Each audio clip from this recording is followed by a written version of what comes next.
Okay, this one I will take it a bit slow. We're going to look at the circle of fifths and fourths. Now, what is the circle of fifths and fourths? If you Google, you probably would have seen a circle. Okay, then you got lots of like different chords C, D, G, F, and you probably like figure out, what is it all about. In short, the circle of fifths and fourths is trying to show you that there is a cycle, a repetitive cycle for the chords to move around, okay, all the different keys until it comes back to itself. Now, it is a very useful device, okay. I call it a device because it is like a tool for you to use whether is it writing songs, okay, whether is it changing chords, modulation between the key. So if you're transposing, okay, transpose is different from modulation. Transpose means I take the whole piece of music, I change the key to a different key. Modulate means I can be playing in a key of C in this song, and then for the chorus, right, I go to a key of D. So in between there's some transition. So it's trying to find out what is that transition. Okay, so let's just get down to it. What is the circle of fifths and fourths? Okay, I'll just try to explain using a kind of like a blank circle chart. Okay, ignore that sound. Let's just get down to it. And in short, you have to first understand the Nashville system. Okay, I've always used number to describe the series of chords. Okay, the chord progression. With that, you should be able to understand what I'm trying to explain. So I'll just write down what is, okay, I just write down two first. Okay, C and G. Okay, and this is going clockwise. When you go clockwise, this is the circle of fifths. Can you see that? Okay, C and G. So what does it mean? When I move clockwise, okay, what I'm trying to highlight to you is this. You see the same chart here, C, D minor, E, F, G. Notice the number 1. Okay, how am I going to draw this? Okay, circle 1 and 5. What does it mean?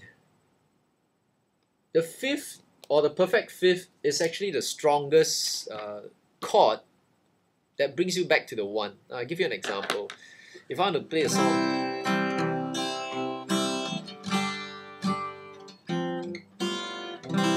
you hear that? And I love you so. Da, da, da, da, da. In music, that's how it works. The fifth is actually the strongest chord that draws you back to the 1. Okay, you can use it on, let's say, on a different key. So, okay, can you hear that? It's very different from a different chord. If I use, let's say, the 2, which is the E minor. This is the fifth, and back to the 1. Okay, so the fifth, in short, as a device, helps you to modulate to a key. Have you ever had an encounter where, song leader say, okay, how do you change this key, C, under the key of D? Okay, so you'll be thinking, how? Well, one way to do it is go to the fifth. That's the simplest and shortest way. Okay, D, E, F, sharp, G, A. So if I'm playing in the key of C, okay, I can play, and I want to change the key to modulate. I go to the fifth lah. I think I made a video on this called modulation. Maybe you can check it out. But this is the idea. Using this device, you can get to the key, in the shortest possible way. So I'm playing a C. As the deer pant for. Let's say I finish. Waters of my da da da da da. So I say change key. So go to the fifth, which is in the key of D, will be A lah. I want you. Okay, let me just show you that again. So from C, and I long to worship you.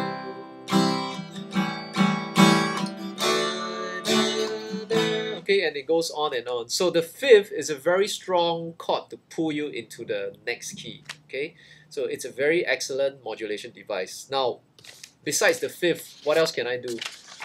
you can use this thing called a jazz progression. Okay. Besides using the 5, you can use the 2-5-1. Okay, I'll just write it down. Can you see 2-5-1? Okay. So 2-5-1 means I can use the E minor, the A, and to the D. That's another way. So you get a E minor, A, and D. Okay. This progression is very useful because you can hear it a lot in jazz, kind of music, which goes something like.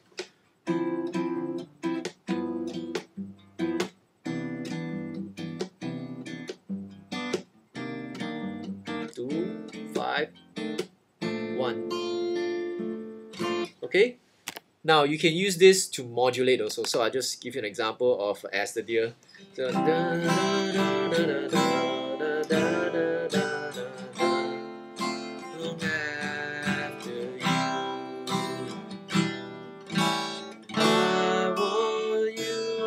okay, so what I did was just adding an additional E minor, A, and then go to D. E minor, A, and D. Okay, now at this point, I know that you may find this too fast. So again, stop the tape.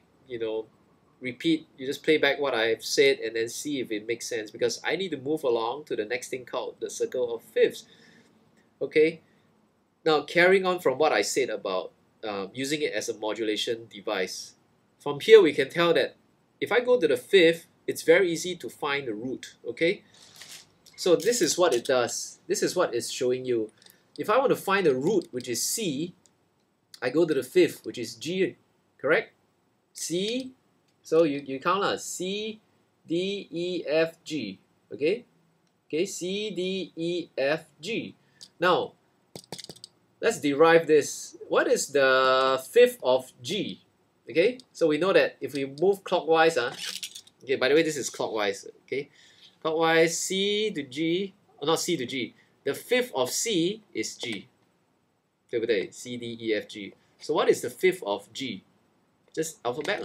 G, A, B, C, D. So the fifth of G is D. Okay? So that's how it works. So if I want to play a song in the key of G, for example, okay, and I don't know how to get there, what do? You go to the fifth, which is the D. Okay, let me just demonstrate again very simply. So let's say I have a song in F, for example. Let's say I don't know what song, I just play it.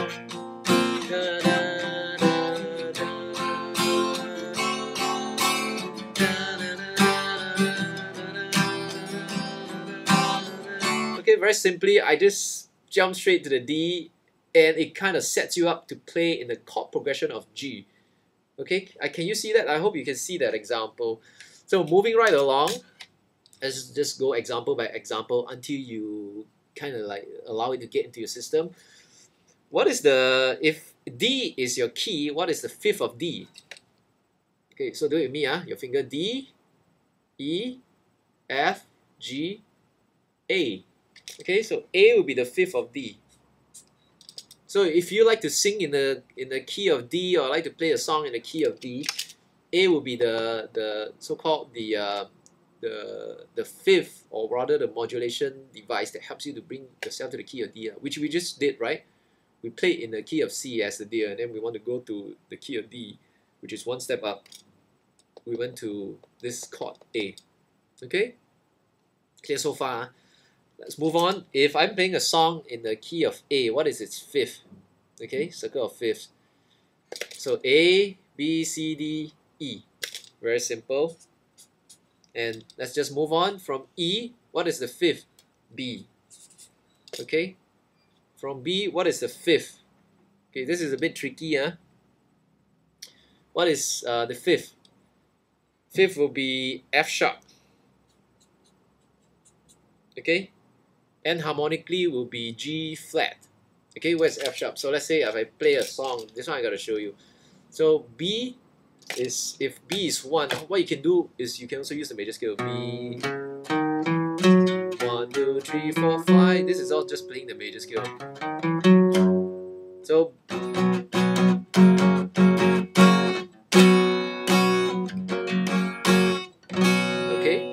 F sharp, if you looked at my previous video on you know, fretboard knowledge and all that, you will realize that F sharp is also called G flat. Okay, so what is the fifth of F sharp? So you just do the major scale lah. F. In this case, it's C sharp. Okay, C sharp, and harmonically is D flat. Okay, and then if C sharp is here, what is its fifth? Is G sharp. Okay. Okay, I know it's a bit fast, but this is how you derive it. It's pretty simple for me, but if it takes time for you to understand it, you know, you can supplement, go to the web and try to read it, or just repeat the video way back before to hear how I change, how I get all the fifths and all that. Okay, so G sharp is also known as A flat. Okay, and harmonically. And then what is the fifth of G sharp? This is what? D sharp. D sharp, which is also known as E flat. Okay. And then what is the fifth of D sharp? Okay, probably you know by now. There's kind of like a pattern going on. This is A sharp. Okay, or B flat. Okay, clear so far? And then here, this is F. This is F. A sharp. And then this is the fifth, which is F. That means the fifth of B flat is actually F. 对不对? Okay? Then that's it. There's no sharp or flats. And then the fifth of your F is C lah. Do you get that? Okay, so maybe, do you want me to play this through for you so that you can hear? So what I'm going to do is this. I'm going to play through the whole circle of fifth by applying this very simple thing. I'll just play G, C, D, G, A, D, E, A, B, E, you know, F sharp, B, C sharp, F sharp. So just play through the whole cycle of fifth. But what I'm going to do, interestingly, is this. I'm going to throw in some minor and major configuration. So that means before I play, well, maybe I won't. I'll just play through a chord so you can hear how it sounds, okay? So let's have a listen. So from, let's say, moving clockwise, G, C.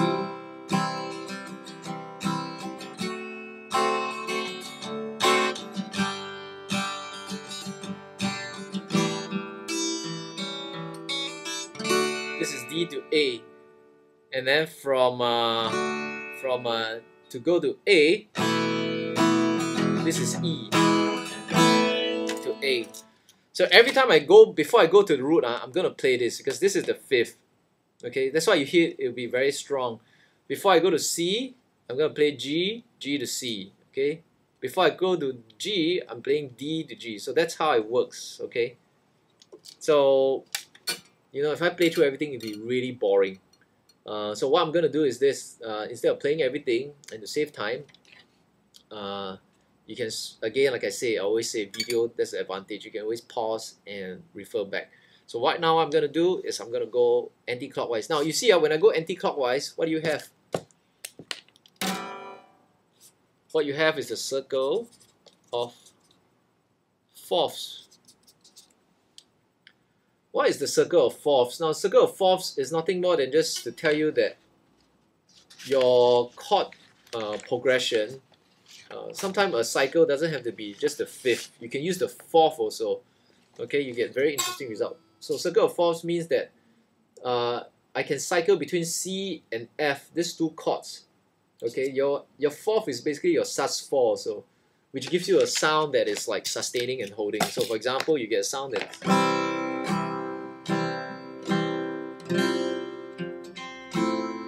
hear that? And this is very useful for intros, okay? Very useful for intros, very useful for outros.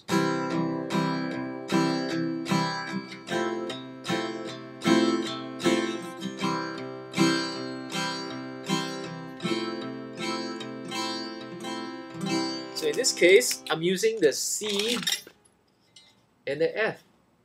Now, if I were to play a sus4 kind of sound, I can play the G and a C together to get that effect. So this is how it looks. I play a G, and I throw in a C chord in there. Can you hear that?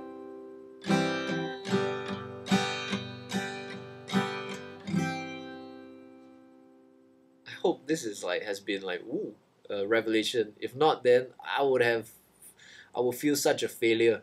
But in that case, I will show you one more example. Let's say play D. Okay, if I play a chord D and I add a G in there somewhere, I get a sus sound. And I hope this example will be the clearest of all, because the D chord is very simple. Okay, now all you need to do to add that G is to use your little pinky and press here. Can you see that? So instead of playing the whole chord, you can just do. Have you done that before? Done this kind of thing? That's basically utilizing this device called a circle of fourths to help you. I mean, it's called a sus4 lah. Cycling means that you're just basically playing this two chords, but it's the same. You can apply it in a different context and different way of using it. So how do I show you an example?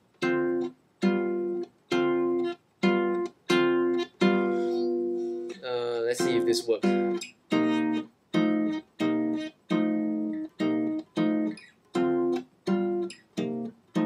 Okay, have you heard of this kind of progression where I now use a bit of major and minor? How to say? I will apply a minor on the D, for example. So I'm gonna play a circle of fourths. Just utilizing so that you can hear the whole cycle being used.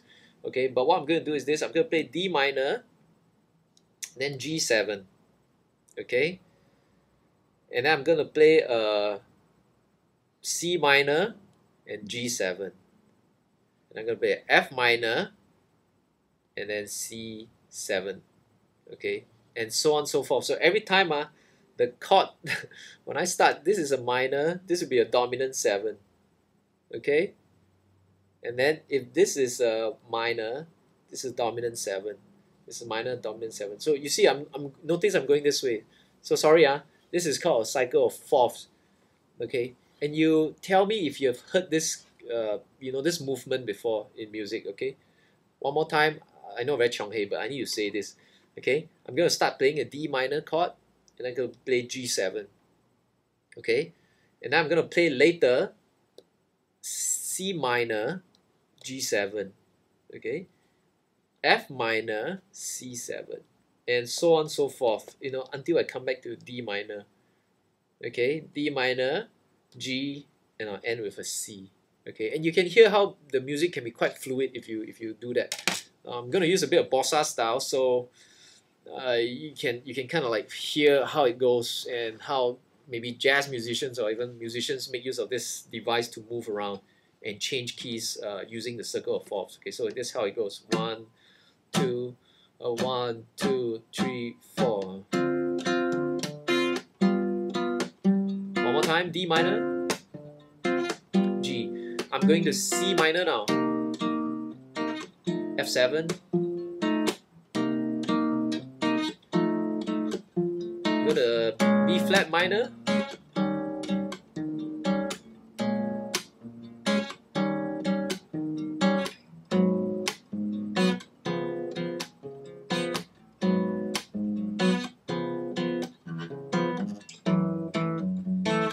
F minor and B7.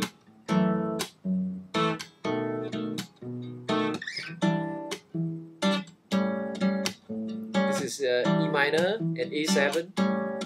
And back to D minor and G, and I'll end with a C.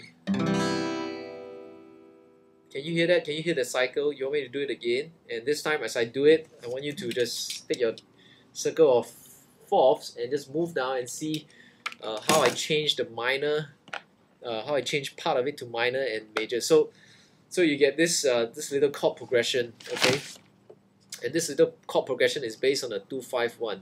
Okay, D minor, G, okay, maybe I should write this out for you, but you should try writing out yourself lah. So I was playing D minor, G, and then like later you can write C minor. Okay, ignore this one. This should be C minor, and then F7. Okay. Okay. Then later is B flat minor, and then E flat 7. Okay, and A flat minor and D flat 7. Okay, then F sharp minor, and then B7, and then E minor, then A7, and then back to D minor. So there's a cycle that's going back. So let's do it one more time. Maybe you can play along and jam along with me if you can get this. Okay, so ready. Oh boy, I told you it's gonna be hard. So here we go. 1 and 2 and 1 and 2 and 3, go.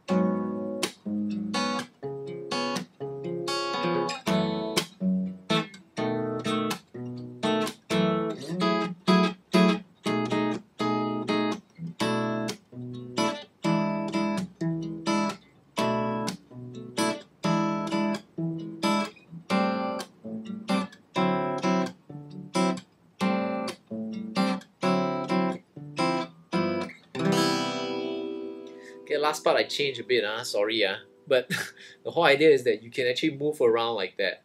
Okay, so that is the circle of fourths, just moving around. Now I can also make use of the 2-5-1 as a device to move around the circle of fifths and the circle of fourths. So how do I do that? To give it an endless cycle. Now I promise you this is the last exercise to let you see what are the possibilities. Okay. Now in the 2-5-1 progression, we learned that you can apply the chords just based on the chord progression, right? Just apply this formula 2, 5, and 1 in a given chord progression, and that kind of like helps you complete a circle, like a little loop. Okay, a progression basically is just a little cycle of chords that just go round and round and round and round. But instead of just going round in the same key, you can actually change the key. Okay, now how do you do that? So suppose I'm playing like D minor, G, and C, okay, in a 2-5-1, I can change the key by altering what I end with. So for example, I'm playing D minor, the 2, the 5, the 1. Okay.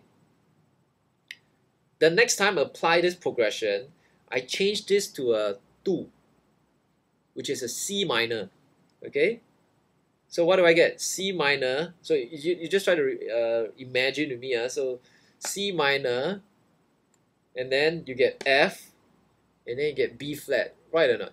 Because C minor is the 2 of your B flat. So I know this is like way off, for some of you, but oh boy, what did I get myself into? Okay, so I'll just write it up for you, at least the first few progression that I'm gonna play. Maybe I write it simply. So E minor, A, D. No, but I promise you, this is something I thought many years back called cheapo jazz. It means cheap jazz, for people who really want to study jazz, but it seems very far-fetched. The 2-5-1 is a very good way to start. Okay, so D minor. What I'm gonna do is write it out so that you can at least see what's going on, the inner working. C minor, F, and then B flat. Okay, and then this basically is nothing more than just a 2-5-1, and then I have a B flat minor. This is a E flat. It's kind of like 7, and then a flat. Okay, so I can write all the way on and on, but this is what's happening in essence. I'm going to start with E minor, A, and D. Okay. Now just take note that the root is actually here. If the root is 1, okay, then it follows that this is the 2, 2-5. So I'm playing a 2-5-1 progression. Can you see that? Okay. All the root is here.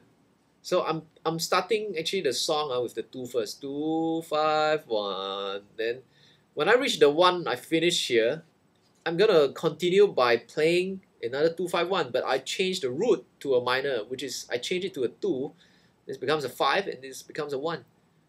So your ears will tell you that this key I'm just modulating downwards instead of ascending. It's just modulating descending. So it just keeps going down, and then eventually you see there's a cycle. It will come back to my root, which is D. Okay, can you see that? This is just one section of it, lah. So if you go on and on, if you like try to write everything down, derive it, you will find that it will come back and cycle back to D. Okay, E minor A D, D minor G C, C minor F B flat minor E flat, A flat. Then what will be the next one? A flat minor. A flat minor, then D flat minor, then G flat, right? You're going one whole step down. So enough said. Let's just play it, and then so that you can get into your system. So here we go. This is E minor, this is A, this is D. I'm going to use funny chords. E minor 9, A 13, and this is D at 9 or something. I mean, you can use basic chords. No problem, but I suggest using bar chords because that way you can move around easily. So enough said, here we go. So 1, I'm going to play bossa again so it's easy on the ears. I'm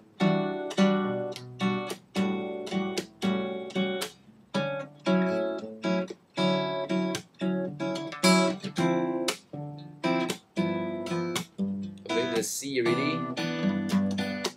C, and then C minor, the 2. B flat, the 1. I'm gonna minor this.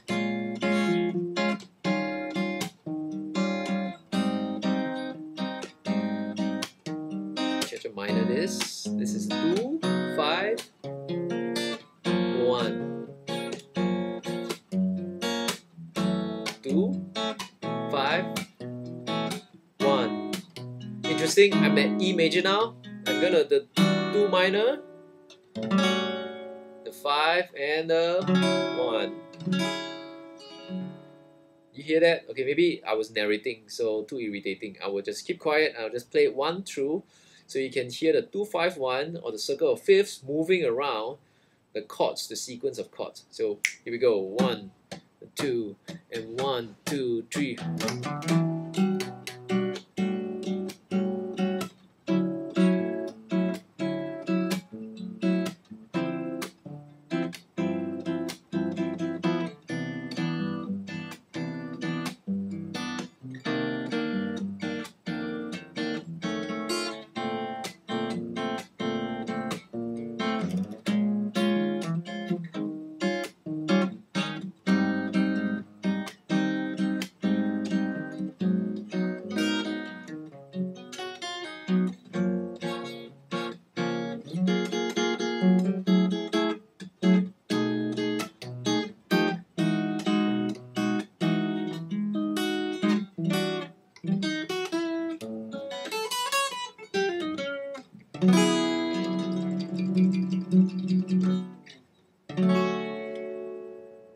And that's the end of this little introduction, I would say, on the circle of fourths and circle of fifths. If I had to summarize again, the circle of fourths and fifths is a device to help you find the root, okay, as a modulation device. That's one way to use it. The other way is to use it as a progression or a turnaround to move through different keys and all that. Okay, now understanding this will give you a broad spectrum and vocabulary that you would never have if you were to just stay in, like, keys that you're comfortable with. So I encourage you to just spend time and to just listen and go YouTube, go Google, and find out more about this. Repeat this tape, and if you have questions about this, feel free to ask. Oh, one last thing. Notice there's a gap here. What is this gap here? You remember the video that you watched on this relative major and minor? I can also use the relative minor Well, that's gonna blow your mind away, right? So G is E minor, D is B minor, A is F sharp minor, and then E is C sharp minor, B is what's B, G sharp minor, right? Okay, and then F sharp and so forth. Let me see, what do I have? Getting old. So you have this E flat minor, and then B flat minor, and then you have F minor, C minor, G minor, and D minor. Okay, now isn't this amazing? I mean, by the time you finish, going around, you realize that I can actually substitute, E minor and F minor on the circle of fifth, which I have not shown you yet. Now, if I'm gonna show you, that's gonna like just burst the bubble in your head or whatever. You're gonna have hemorrhaging or whatever. So again, I encourage you to take a look at this, and maybe if I have time next time, I will do a bit of like circle using the minor keys. If not, just feel free to apply them. There's a lot to go. Enough for you to study for now. So have fun. Don't go crazy. Bye.